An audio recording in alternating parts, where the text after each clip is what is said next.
Thanks for watching. We appreciate you. Please subscribe.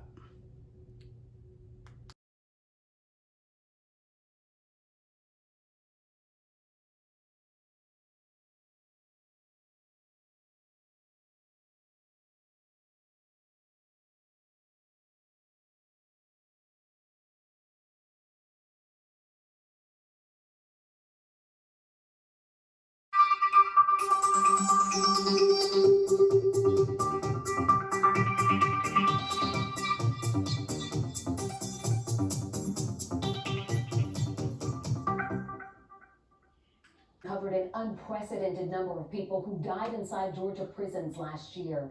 We've learned the U.S. Department of Justice is now likely investigating after human rights groups say the state didn't do enough to stop it. Reveal investigator Andy Parati explains. An hour a day between noon and 1. That's when India Tarver says her son Bobby Thompson knew to call her at work. 12 or 1 o'clock. And you know the time, and he was never late. Phone calls she looked forward to nearly every day that suddenly stopped on September 23rd, 2020.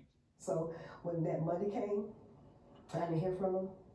I had a gut feeling in my stomach, and I called the facility. That facility is Wheeler Correctional in Alamo, Georgia, where Bobby was incarcerated since last January.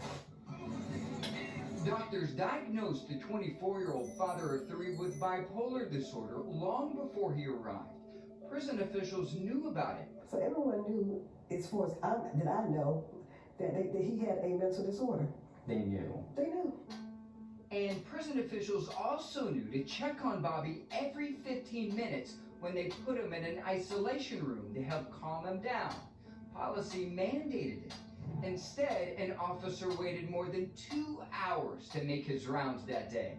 By then, though, Bobby tied a bed sheet around his neck from the top bunk. Even after the officer found Bobby not breathing, he's seen walking to get help.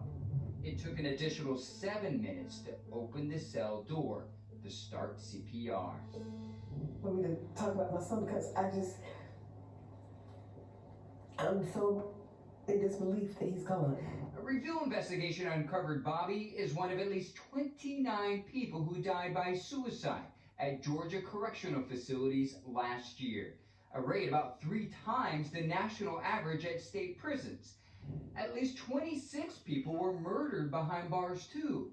That's more than the 2 previous years combined. In my 20 years on the front lines of this, I have never seen the prison so chaotic, so violent, and so out of control.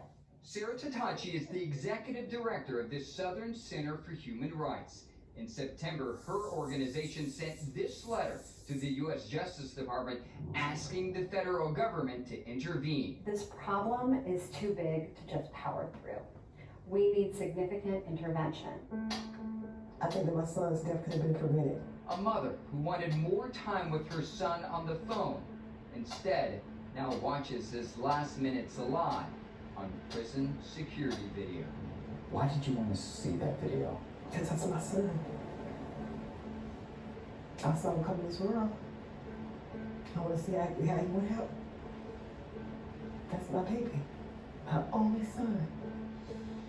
The commissioner of the Georgia Department of Corrections declined to be interviewed, but in a statement to the Reveal wrote, "This has been an extremely difficult year for all of us, including those serving time in prison, balancing keeping our inmates safe and healthy during a pandemic while also trying to curb violence presented a unique challenge."